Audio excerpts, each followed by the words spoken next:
Good morning and welcome back to the One Celtic Fans View this morning. There's one player at Celtic that fits the bill, as far as I'm concerned, for a role at Celtic that we really need to be thinking about long term. It is a position that we did spend big money on in the summer, and we brought in a player that brings something different to the game.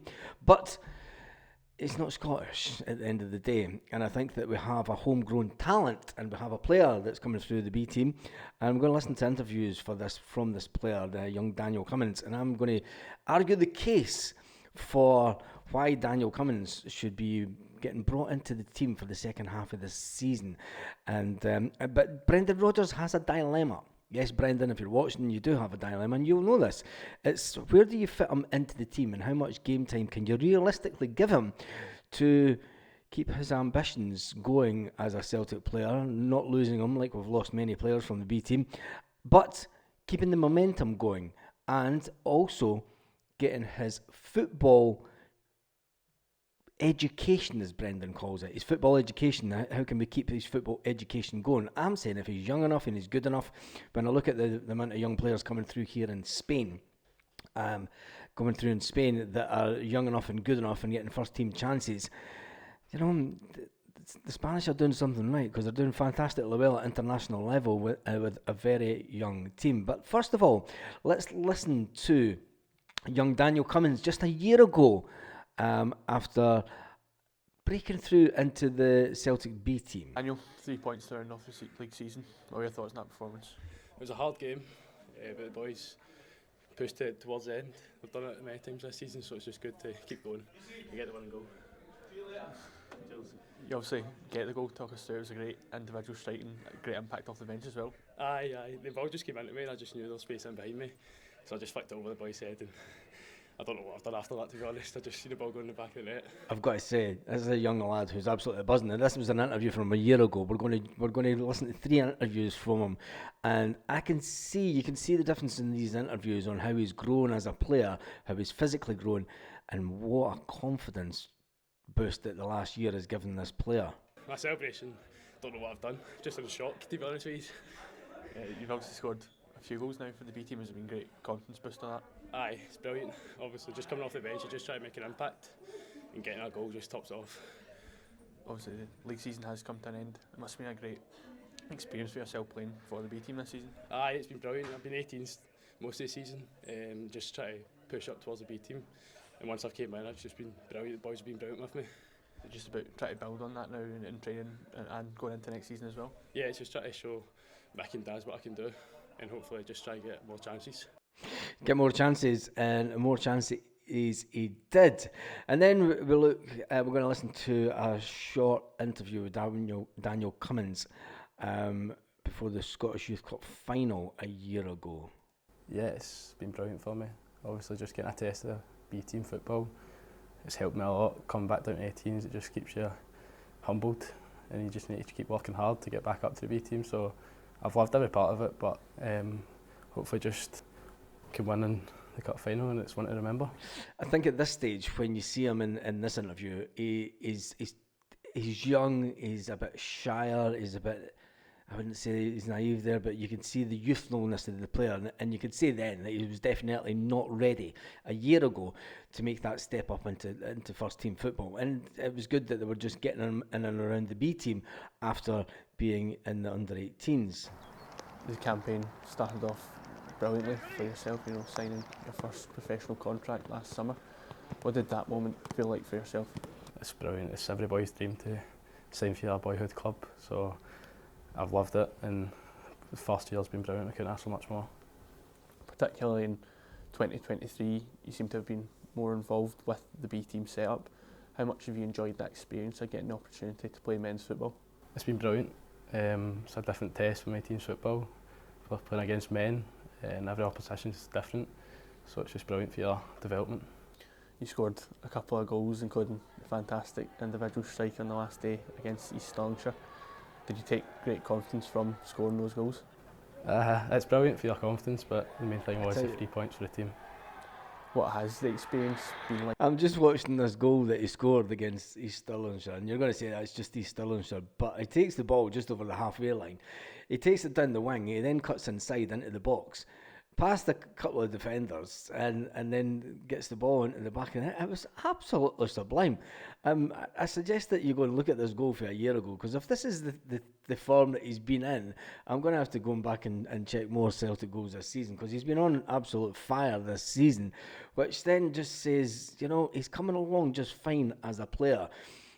Does he have to go somewhere else? Will he be one of these youth players that goes somewhere else?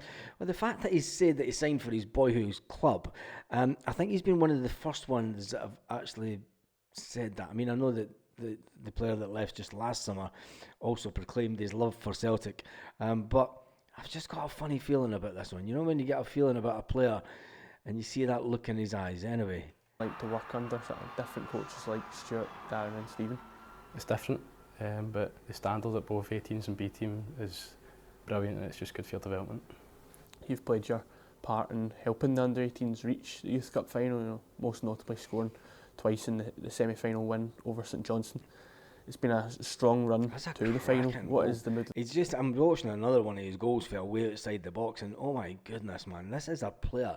We've got a serious player on our hands here, and I don't say that lightly. I mean, I've seen Rocco Vata, and you looked at Rocco Vata at that level, and you're thinking, yeah, can he make the step up? But I think Daniel Cummins is the real deal. I really do. Going into this game, the boys are confident going into it, and hopefully we can just make it one to remember. Anyway, that was an interview from last season. Let's listen to an interview and listen to the tonality of his voice, listen to the excitement in his voice, listen to the confidence of this young man now speaking only 7 days ago. So the first two interviews were a year ago. Let's listen to this one, because you can hear the change in this young man, and I can see the development that this guy's had within the space of the last year. goals for yourself again this afternoon. You've obviously enjoyed a really strong season so far, and another few goals in Europe as well. I've enjoyed every minute this season in the league and then in the youth league as well, and it's always nice to get a goal as a striker. Yeah, it was a tough test out there against a good RB Leipzig side, but the boys put in a really top performance against a good team. We watched them during the week, and I thought the first half were a bit naive. We didn't impose our game as well as we thought.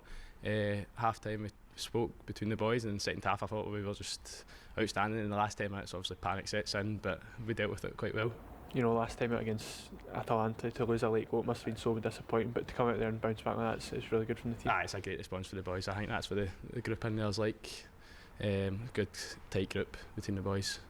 Yeah, that result leaves us in a good place, and we'll look to build on that going into the next home game. Exactly. The next two games is massive for us, and we just keep at it at the league and see what happens.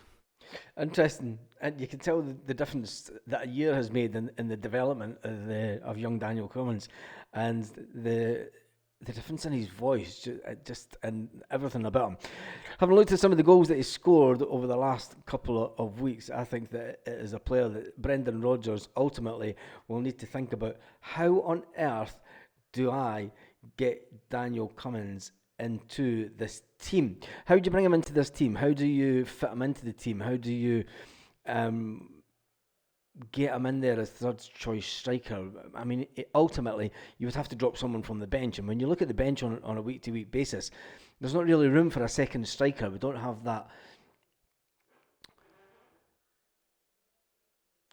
joy of having a third choice striker sitting on the bench, really, do we? I mean, everyone that is on the bench is on their merit to fill a different position in case someone gets injured. Now that's really the dilemma that Brendan Rodgers does have. Obviously coming into the summer, it's a massively important season for Brendan Rodgers. This summer goes into his potentially Brendan Rodgers' last season as Celtic manager, going by the length of the contract that he has. You remember that Brendan did sign a 3-year contract. All the players that Brendan Rodgers is bringing into the club are coming in on lengthier contracts, which says to me that, I don't think that Brendan would be too hard to deal with, and especially if we have a little bit more success in the Champions League.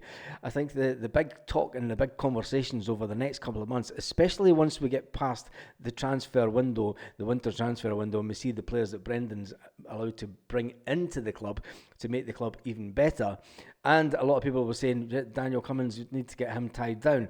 But the big dilemma is, if we're looking at Kidsford Garden from Brøndby, if we're looking to bring him into the club, is where does Daniel Cummins see himself at the club? And I think this has been the problem with a lot of the youth players at Celtic, and this is why they've left, because they don't really see a pathway into first team football. Will it be the case that Celtic will loan Daniel Cummins out to one of the foreign teams that we send our players to? I hope not, because I think that this guy is the player that should be put right into the rough and tumble of the SPFL.